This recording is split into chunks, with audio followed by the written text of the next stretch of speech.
Dunfermline in Scotland in 1828. And I'm always more interested in the social aspects of history, who these people were, their background, who they socialised with, what they did. And going back to Dunfermline was really useful. I found out that he was from a sort of a middle-class family, I suppose you'd say, not aristocracy. His father was the provost of Dunfermline, which is equivalent to the mayor, between 1832 and 1836. And his family were also in manufacturing. The damask linen industry was very important in Dunfermline, so he came from that background. He had local high school, and then after that he went to school in Edinburgh, and then for 3 years he worked in a lawyer's office in Edinburgh, doing land transfers and purchases and stuff, so obviously honing the skills that he used later. And in the 1851 census, I found that he was living in London and working as a ship insurance clerk. After that, he had several partnerships where they were being shipping agents and providing insurance for ships through the Near East to over to Russia and all around the place. So he had quite a bit of experience by the time he came to Dunedin in 1864. He also had cousins that had set up estates in the North Island before Russell Brothers came out in the 1850s, and so they obviously advised him this was a good place to invest and make some money. So I wasn't sure how to provide the photographic material because I usually use a projector, which is obviously not optimum here. So I've got some photos which I guess I'll just have to pass around. The first one is what Rattray Street looked like when George Grey Russell turned up in 1864. So I was trying to imagine what it would be like coming from the high life in London to basically a little Wild West town. So I'll just pass that around. But he had things set up already. The ship he came out on, the Gala, he was the shipping agent for that ship, and it was mostly filled with products that he was bringing over to then sell on. So he pretty much hit the ground running. And he set up a temporary office in Stafford Street, and this is a shipping list of all the ships that he was dealing with sort of a week or so after he arrived here. He had headhunted a young man called John McFarlane Ritchie, who had worked for a similar firm in Scotland, and he came out a few months after Russell had already got here. He was 14 years younger than Russell, and he was sort of the steady brains behind the operation. He would manage the business and stay in the office where this is John McFarlane Ritchie later on when he was a prosperous gentleman. And he would do the day-to-day running of things while Russell was going around the countryside looking at prospective estates to buy up or wool to buy or things like that. So merchandising was a secondary thing for the business. The main profits in the early years were from advances on land and wool. As I said, Russell delegated responsibility to Ritchie with the day-to-day running, and he was frequently away in central Otago, Southland and South Canterbury, noting opportunities for investment. And this is a description from Gordon Parry's book on the NMA. Russell was an element in the colony. He dressed like a gentleman, he looked like a gentleman, and had a merry eye and a ready laugh. His word was his bond, and he had the maturity and assurance to establish himself quickly. As a 39-year-old bachelor, he was always ready to make up the numbers at a dinner party or at the card table. With his great love of riding, walking and shooting, New Zealand was like a paradise for him. Within 2 years, Russell had expanded his business to Timaru. There he met Henry McCrean, with whom he started up a separate business in London, the Russell and McCrean Company. At this stage, Russell had a house in Caversham, but had also set one up in Timaru, which was later known as Guyson House. This is a photo of the Timaru railway station, and the building on the far left is the Russell Gray establishment in Timaru from 1866. And this is his first house in Timaru, a sketch from 1866, I think he set it up. just read an extract from that, of what happened in the Guy's house in Timaru. George became a prominent businessman with extensive interest around the province. This prestigious house, referred to as his townhouse, is where George is said to have entertained his squatter friends and clients from all over Canterbury and Otago in lavish style.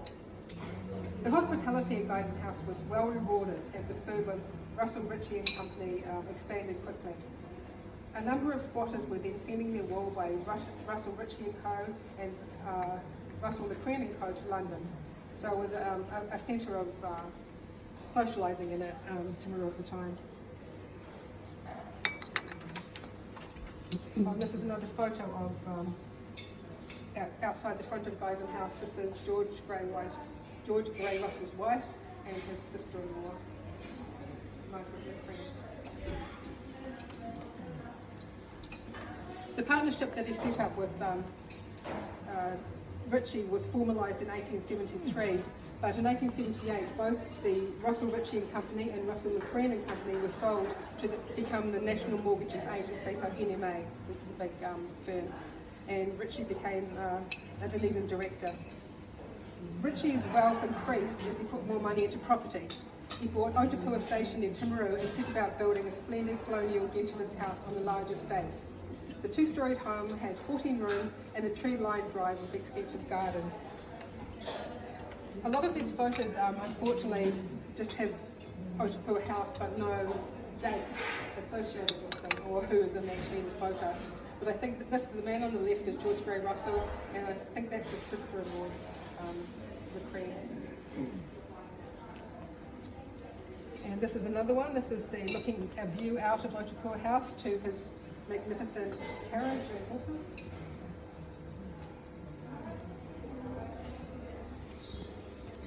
And the final one of that is the tree-lined driveway up to his gentleman's estate in Timaru.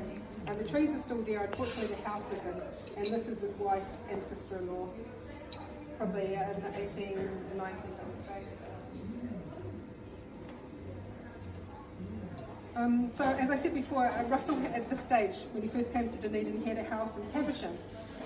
Unfortunately, it had to be knocked down to put in the main trunk railway that was going through, and I was trying to go through the rates books of the DCC and find out where this house actually was in Caversham.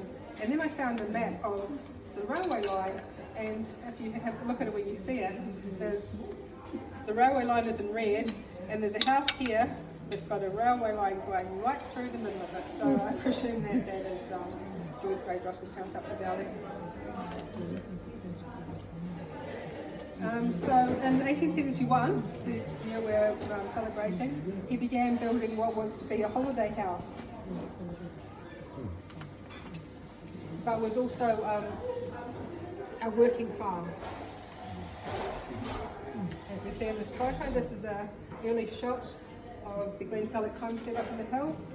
So you can see at the front, there's lots of agricultural work going on. It was quite a plain house on the outside, but it had some magnificent carvings in the interior. And one of the workers was Godfrey, who I think was also from Lanark Castle. He did a lot of the carved ceilings and mantelpieces. This is an inside shot. I'm not sure. I guess the lounge during very much this time.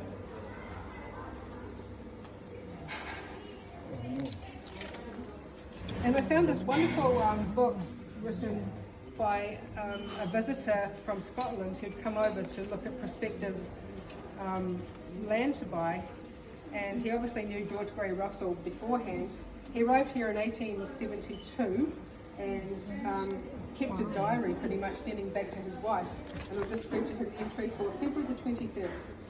On arrival here, I find my friend George Grey Russell without a house, his present one with grounds having been required and bought up for the railway purposes, as we just saw, but already busy enlarging and getting another in readiness, which he has bought on the most charming site, commanding fine views of the bay.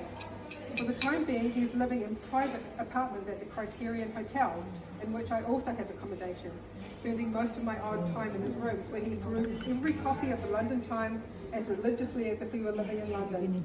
He has a Mr. and Mrs. LeCran with 2 daughters on a visit to him from a station near Timaru, who I find to be very agreeable people, spending many enjoyable evenings with them in Russell's rooms, where whist and physique are largely gone in for.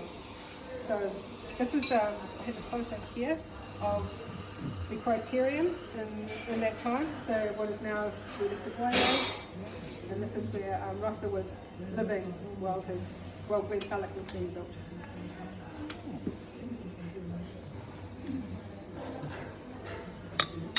So the original 100-acre size of the Glenfalloch estate was bought from McAndrew and Reynolds, and the house being built in 1872. I found some reference that George Gray Russell himself designed the house, but I haven't been able to substantiate that. And this is a later portion of Glenfalloch. As you can see, it's been much more developed with stables and outbuildings, and some of the trees were starting to grow.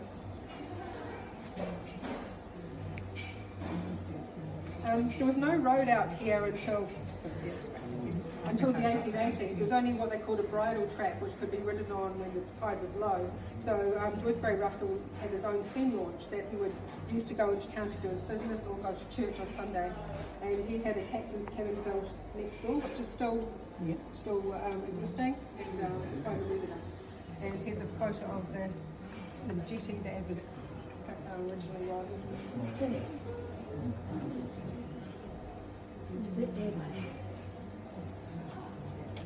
When the road did open, he travelled in, as I will quote, a highly polished black landau with gold trim drawn by two immaculate matched black horses. So he was all about appearance, he dressed very well, and gave the impression of a very well-to-do man, which he actually was.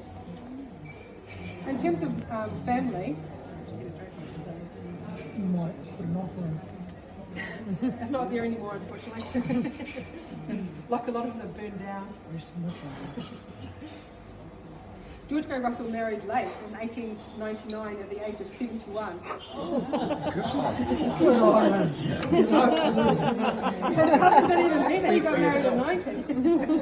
Only if she passes away. And this is who became his wife, who I think was actually his first cousin once removed.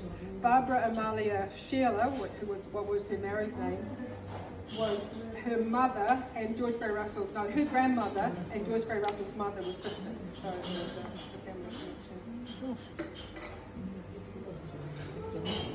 connection. Complicated. Yeah, intended to.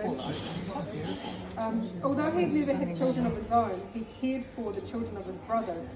His youngest brother, Philip, who had managed his estate in Otapua, died in 1881, aged only 46. He had TB. And he'd left 3 young sons, including one that was only born after his death.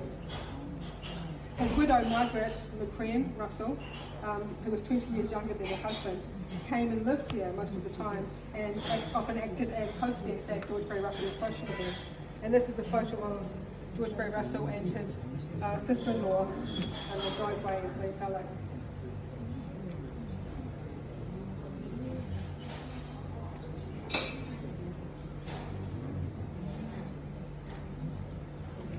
This is another later photo. As you can see, the trees and the trees are really grown. These were all from, you gave them to Toitu, didn't you? I came across these photos, which are quite wonderful. And this is one of my favourite photos that I came across. This shows the Glenfalloch estate. And the woman here in the driveway is his sister-in-law. And you can see 3 little boys.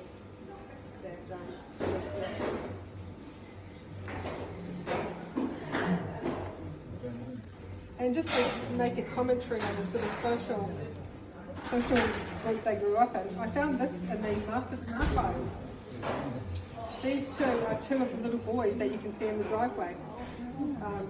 Actually, 4 of these men are Dunedin boys, and this is when they were at Cambridge together in 1903. Quite an esteemed group. This is James Allen, the son of, who was the Minister of War during the First World War. And this is William Trail Ritchie, who was the son of James Russell's partner.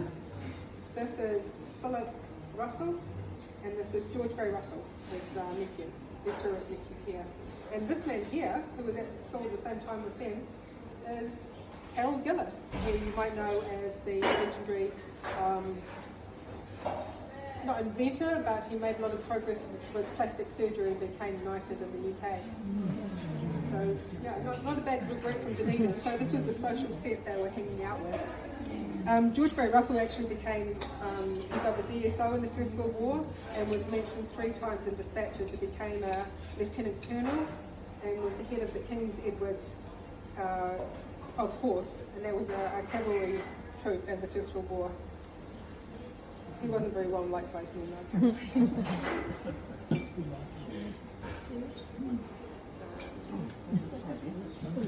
Another family he helped was his cousin Melville Grey, who came in 1868 to manage Russell's estate at Otapua, the fancy house that we've seen. This is a really interesting connection that I knew nothing about. Melville's eldest sister was Effie Grey, who had married the famous Pre-Raphaelite artist John Millay. So through marriage, John Grey Russell had a connection to Sir John Millay. And later, Russell helped negotiate the partnership between Melville Grey and a Scottish company. That was the man who wrote the diary in 1873. And this shows a picture of Melville Grey, Russell's cousin, in his house at Ashwick, and is completely surrounded by lithographs of Millay and various artists of the time. So sort of people were surprised to come across this in the middle of nowhere in South Canterbury because of this amazing artwork. In 1885, Mary Hunt Millay, the daughter of Sir John and Effie Millay, visited New Zealand, and I found 2 letters written from Glenfalloch, which was very exciting. These are some of the photos of Mary when she was younger. They were painted by her father. You've probably seen some of them. He's also famous for the Ophelia lying in the pond. And this is Mary Millay when she was older, possibly about the age she was when she came to visit Glenfalloch. She was about 25 at that stage.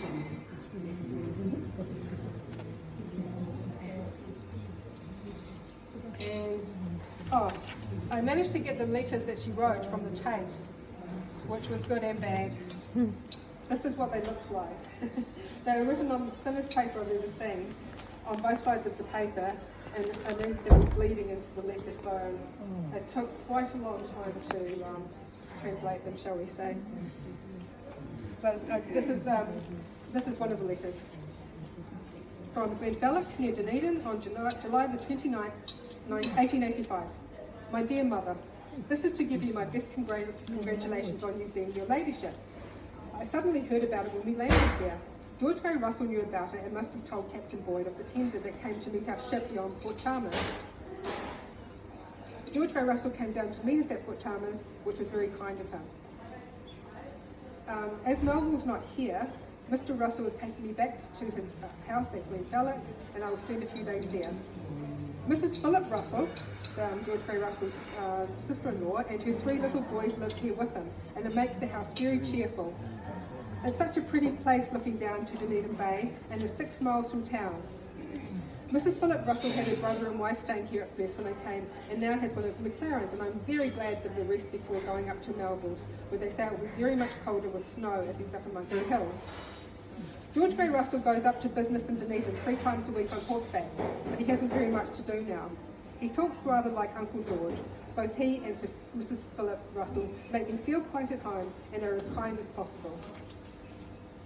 And it was quite interesting that she found out the fact that her father had been knighted sitting on a ship off Port Chalmers just before she came to Glenfalloch. In terms of other interest, George Grey Russell had interest in the church. He gave a lot of money to St Paul's Cathedral during his lifetime, and then left a large legacy in his will. St Mark's Church in Otapua near his estate, he gave 6 acres of land, and he also gave the little triangle where the Musselburgh Presbyterian Church in Queenstown, which is no longer open, was for about 100 years. So he's quite a generous person. And although he didn't have really much in the way of political ambitions, he served on the university council, he was a bank director, he was in the Reserves and Amenities Council, he was a JP, he was part of the AMP Society. So he was very active in community groups. And then I want to come to the art. This is a painting that he donated in 1892 to the Dunedin Art Gallery. Unfortunately, it's not on permanent exhibition. It was painted by Perugini, who was Charles Dickens' son-in-law, and apparently John Millay was important in helping George Gray Russell be able to get the painting and bring it here. So it is there, and we'd really like to see it. He also had a friendship with W.M. Hodgkins, Francis Hodgkins' father, and one of the things I really was excited about finding was a little sketchbook that Hodgkins had done of places around Glenfalloch. And this is one that I got copied, and standing on at Glenfalloch Pier, 1895. They're waiting for the steamer to.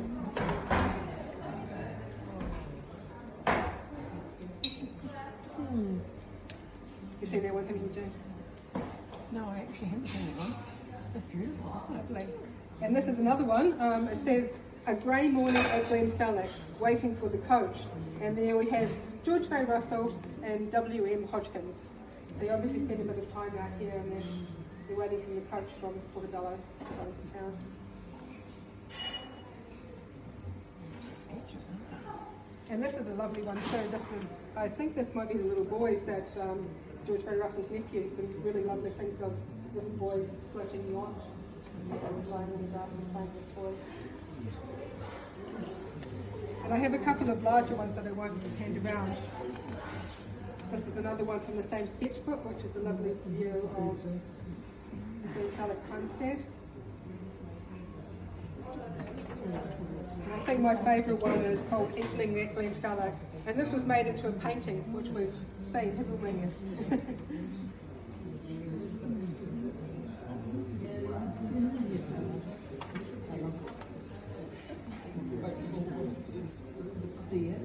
So much of there. So I'm just trying to keep up. Mrs. Russell, George Gray Russell's wife, when he married late, didn't really like the scene in New Zealand and longed to go back to England. So they finally left in 1904 and just had a skeleton staff left here.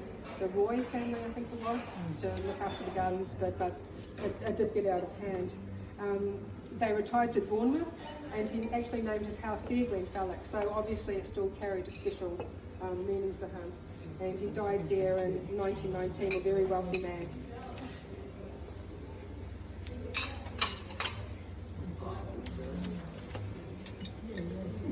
So now we move on to the Barling ownership of Glenfalloch.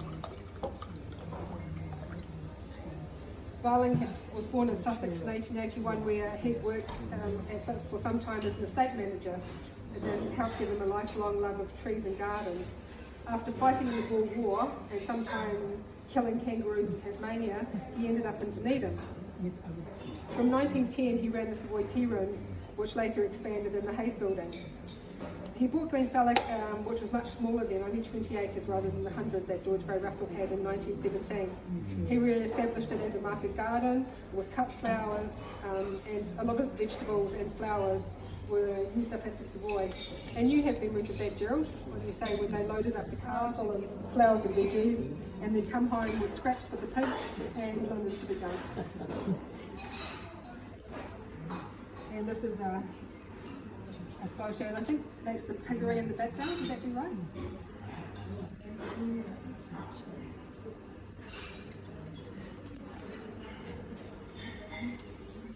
And here's another one of Mr. Barling outside the homestead, tending his lemons.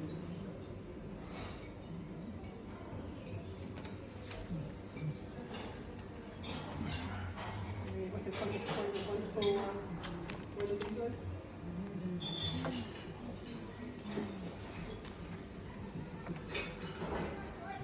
And finally, next to the winter of cypress.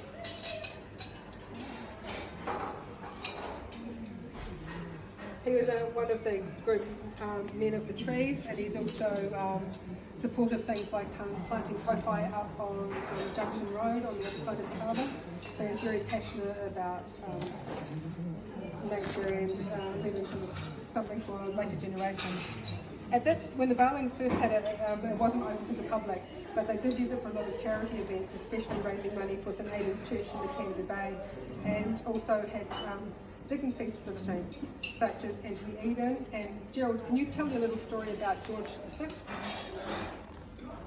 Well, none of you will believe this, what happened, but King George was diagnosed with cancer. And he knew Philip Barling very well. And he was going to come out to Glenfalloch, believe it or not, to convalesce. And that's a true story, because a minister of religion, I would never lie. he happened to be down here one Sunday when I was here, and he told me the same story. So it must have been right. So with the But in connection, the meantime, King George died. It was cancer. So that would have been about 1950, 1948, something like that. yeah, we're trying to think, must have been about 1920, wasn't it? Yes. He died in 52, wasn't it? And I was born in 44. So Yeah. it would have been in the early 50s. And I think the connection to the royal family, Philip Barling had hosted the 1927 visit, and he catered it at where the Early Settlers Museum is now.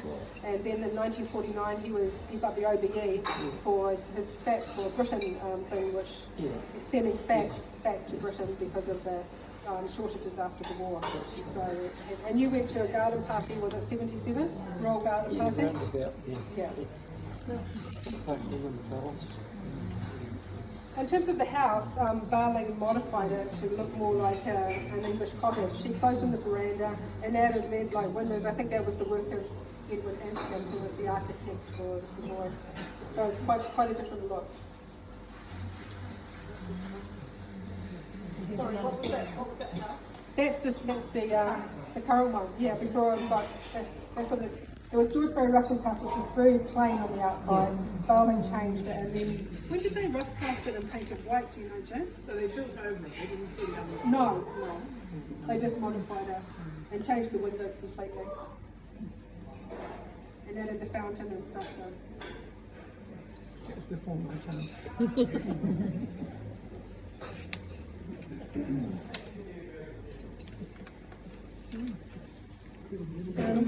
James Barling, the son of Philip and Phil Barling, did a tour in 1950. He went to the Royal Horticultural Show and other gardens overseas to get some ideas. And he also did some publicity around, as I was saying before, his father's scheme of sending fat to Britain. Philip Barling died in 1956. And he wanted Glenfalloch to be bought by the city, but they didn't buy it.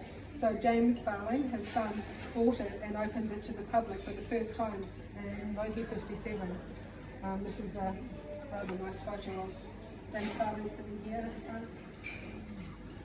the front. He lost a leg in Second World War. Was it at Monte Cassino? Yeah. He used to be on, stand on the gate himself. He used to stand on the gate. I was with him. I was his right-hand man. Yeah, lovely guy. Yeah. Just on here. It became a very popular place to go, and as Gerald said, one day when he was working here, it was on Mr. Box. You paid 2 shillings for a cup of tea and a scone, and one day it was so full, they couldn't get any more. He had more money and the men would put somebody on full time.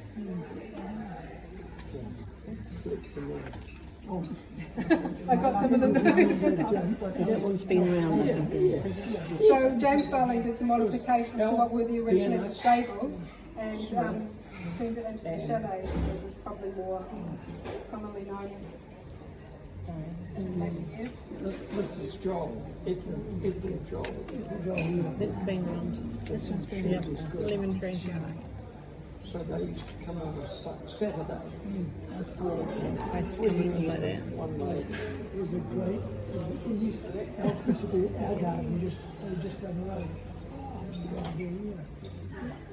That's when we go in the toast and wanting to show. Sydney, Australia. My folks knew Bernard Fowling is a contemporary of my dad's.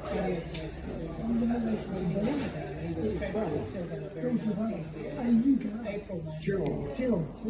Bill's my younger brother. Bill's a young man, okay. Oh, well, I Sydney, was known Bill. Just giving up. Still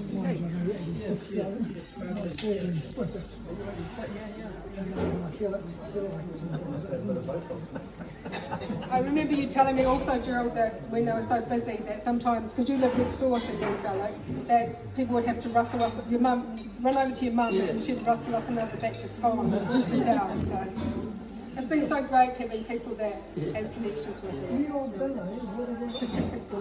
so what's happened to Bill now?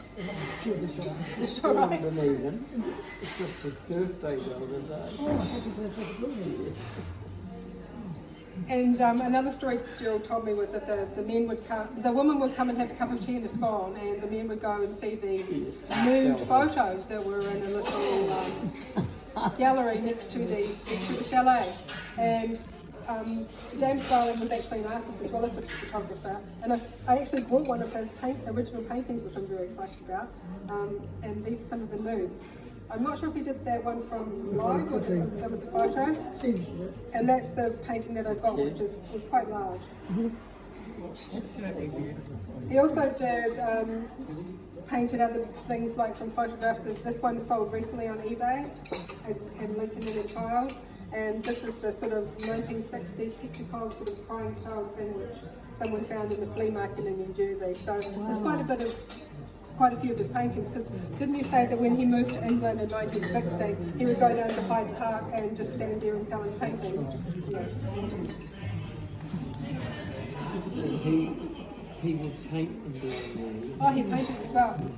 And this is the rather bad photo that's anyone has seen of the Queen Mother's visit here. We think 1958, and she made a special request to come to Glenfalloch.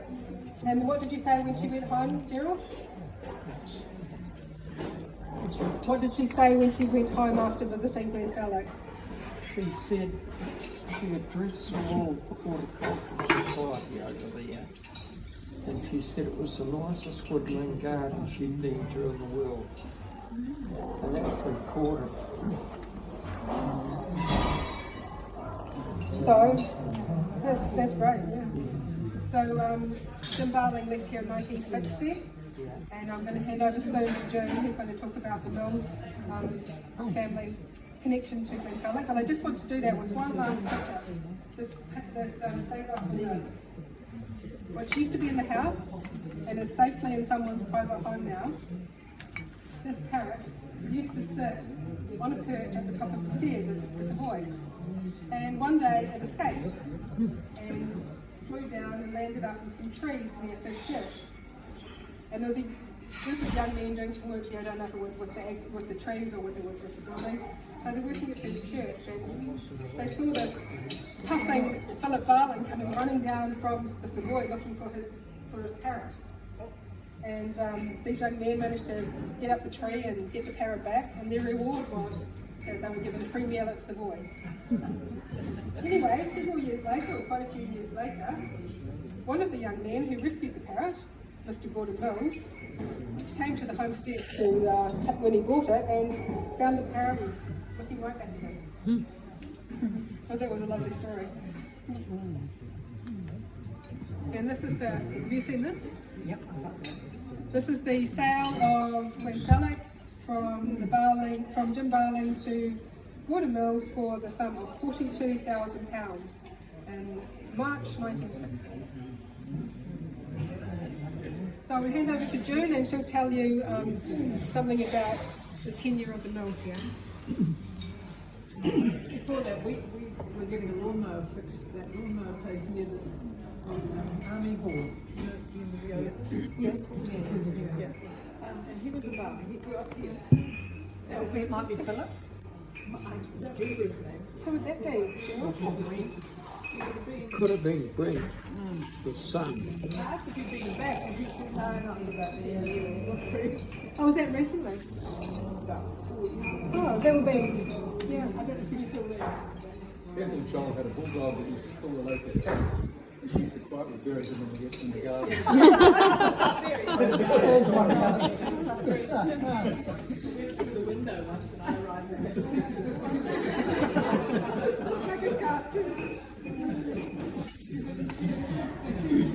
Well, can you hear me down the end there?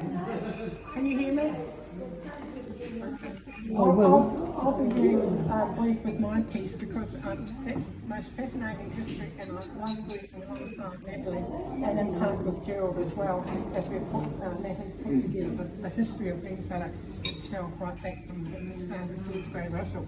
But my in-laws bought the property in March 1960, which was £45,000. Is that right? I don't know what it costs now. And then, so they were here till 1st February 1969, and the house function at the homestead before they moved was Kevin's and my wedding. So it was very opportune as far as we were concerned. We had, when they were here, Stella ran the canteen, the chalet, and she, like Julie's mother, was making scones every day. And the tourist buses came down here, were absolutely amazing. The car park was full every day with buses with tourists coming down to spend time to go around the gardens and have lunch here and what have you. So it was really very popular, even as it changed hands from there. When we came back, Kevin and I came back to help the trust out with the management of the property in 1977 because they had trouble finding management for it. And Mr. Hudson forgot to tell me that when we were here, I was running 7-day-a-week tea rooms. So that was a cultural shock for me, particularly as I was pregnant, until we after I arrived here. So it was really a very busy time for us, and I had a lot of adjustments to do. But it was the most interesting time here. We came for 6 months. Because up the mountain, we stayed here for 7 years. So the children were very blessed to be brought up in this whole area and go to school around at Mackenzie Bay. They remember those years very well. I also, at the time of living here in beginning of 1980, was a news director for DMTV2, and so every night from Monday to Friday I'd drive up the Portobello Road and then I'd come back at night after the news had finished, after I finished directing the news, and then step into the role as manager of this property. I met some amazing, wonderful, wonderful people as they booked in their functions and their weddings and everything else. And we had, during the season, we had the three properties working with the homestead, the chalet, and the cabin. And do you remember the cabin being here? It was a lovely big old building, but it was bulldozed down quite a few years ago. So the wedding season started in September and finished probably about April, and so most weekends we would have 3 functions going, and it was really a very busy time. We always had to juggle with the weather, as you can imagine, because a lot of people like to get married outside, and Gordon had developed a new bridal garden up there. If we had a party that couldn't get married because of the weather, we put them into the homestead and they get married up in a room especially set up there for the functions. So it was a juggle time. We had a lovely room at the back, as I say. If there was possibility, if they could get married at the, you right? At the shower, again, another big learning curve for me to support people with a whole lot of different issues and problems, and most of them have been in care at Cherry Farm for years. So so their adjustment back into mainstream society was really quite tough for them. And we looked after, we had 20 at least in one time. And they were right across the board age-wise. They were from 16 up to about 85. And it was really a huge change for them. But we had 4 of us looked after 4 each along the way, or 5 each in it. And they looked after the grounds, the house, and everything. And we had to retrain them to actually start to live what they could class as a normal life for them. And we certainly had some interesting characters. I've just finished with one story which just stuck with me. We had the smoker room, of course, up the top of the homestead. And we had some really interesting characters who came out of cheering times. But one of them in particular had been in prison, and he'd come back into the mainstream after coming out of Cherry Farm. And he was a real hard doer. He was a really, and they used to go up the back and work on the trees up there and all the paths and what have you. And this particular day, one of the young men came down and he was shaking like a leaf and quiet, and I said to him, "What's happened to you?" He said, "You bastard up there's just thrown an axe at me. Just missed me and it's gone into the tree trunk." So they were really interesting people. Very interesting people. But a huge adjustment for them to come out of Cherry Farm and back into mainstream. So there was a lot for them to learn. And I was privileged to be able to work with them alongside many of them along the way. And even now, some of them see me uptown and do away with them. No, the bus walked them down, the bus took them home. Yeah. But they were great people, great people. Yeah, so that's me. Wow.